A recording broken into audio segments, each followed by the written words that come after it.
তিনার মার নাম হলো উম্মুল খায়ের, উপনাম উম্মুল খায়ের হিসেবে সবাই চিনে। তার মূল নাম হচ্ছে সালমা রাদিয়াল্লাহু তাআলা আনহা। তিনার আম্মাজান তিনি 40তম মুসলমান। তিনি কিভাবে মুসলমান হয়েছেন সেটা আমাদের জানার দরকার। 39 জন যখন মুসলমান, কিংবা 38 জন বা 35-এর অধিক, 30-এর অধিক যখন মুসলমান, অল্প সংখ্যক মুসলমান, মাত্র কয়েকজন, 30-35 জন, এটা অল্প। কিন্তু নবীজি সাল্লাল্লাহু আলাইহি ওয়াসাল্লাম তিনাকে হযরত আবু বকর রাদিয়াল্লাহু তাআলা বারবার আবেদন করতেন, হুজুর আপনি অনুমতি দেন, আমরা প্রকাশ্যে ইসলামের দাওয়াত দিব, আপনি অনুমতি দেন, আমরা প্রকাশ্যে ইসলামের দাওয়াত দিব। সাল্লাল্লাহু আলাইহি ওয়াসাল্লাম একবার বললেন, ঠিক আছে, প্রকাশ্যে ইসলামের দাওয়াত দেন। এটা আমি গত বছরও বলেছি। তিনি কি করলেন? প্রকাশ্যে ইসলামের দাওয়াত পৌঁছে দেওয়ার জন্য মানুষকে সমবেত করে প্রকাশ্যে ইসলামের দাওয়াত দিলেন। তখন তাকে কি করা হলো? হযরত আবু বকর রাদিয়াল্লাহু তাআলা আনহুকে হামলা করা হলো। তিনি আহত হয়েছেন, রক্তাক্ত হয়েছে শরীর। তখন তিনি বেহুশ হয়ে গিয়েছিল। তার গোত্রের, তার কওমের যারা ছিল, যদিও বা তিনি মুসলমান, তার গোত্রের যারা, তারা যদিও বা মুসলিম, কিন্তু গোত্রের একটা টান আছে, বংশের একটা টান আছে।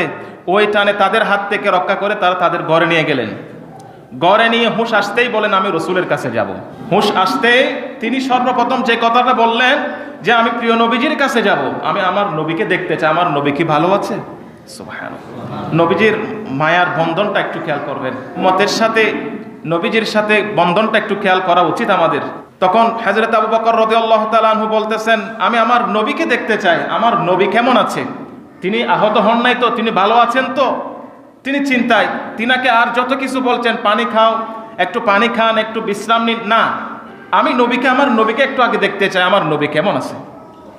আর কিছুই তিনি বুঝতেছেন না, আর কিছুই তিনি বুঝতেছেন না। ধরেন একজন সন্তান, একজন পিতা যদি একই গাড়িতে অ্যাক্সিডেন্ট করে, দুইজন দুই বিছানায় থাকে, দুই রুমে থাকে, হসপিটালের বেডে থাকে, তাহলে বাবা যদি জাগ্রত হয়, তার হুঁশ ফিরে আসে, সর্বপ্রথম সে চিন্তা করবে আমার সন্তানটা কোথায়। ঠিক এই দৃষ্টিকোণ, মানে এই বিষয়টা, এই ফিলিংসটা যে আমাদের কাছে আসে, যে তিনি সর্বপ্রথম হুঁশ আসার সাথে সাথে তিনি বলেছেন আমার নবী কোথায়, আমার নবী কেমন আছে। তখন হযরত আবু বকর সিদ্দিক রাদিয়াল্লাহু তাআলা আনহু, তিনার আম্মাজান সালমা রাদিয়াল্লাহু তাআলা আনহা, উপনাম হচ্ছে উম্মুল খায়র রাদিয়াল্লাহু তাআলা আনহা, তিনাকে নিয়ে নবীজির সন্ধানে হযরত আবু বকর সিদ্দিক রাদিয়াল্লাহু তাআলা আনহুকে তিনার আম্মাজান দারুল আরকামে নিয়ে এসেছেন। সেখানে তিনি নবীজিকে দেখতে পেলেন। তখন তিনি শান্ত হলেন। তখন হযরত আবু বকর সিদ্দিক রাদিয়াল্লাহু তাআলা আনহু বলতেছেন, হুজুর আমার আম্মাকে নিয়ে এসেছি, আপনি যদি একটু ইসলামের শিক্ষাটা দিতেন, আপনি যদি ইসলামের দাওয়াতটা একটু দিতেন। তখন হযরত আবু বকর সিদ্দিক রাদিয়াল্লাহু তাআলা আনহুর আম্মাজানকে ইসলামের দাওয়াত দিলেন। সাথে সাথে তিনি সাদরে গ্রহণ করলেন, ঈমান নসিব হয়ে গেল, কালিমাতুশ শাহাদা পাঠ করে ফেললেন।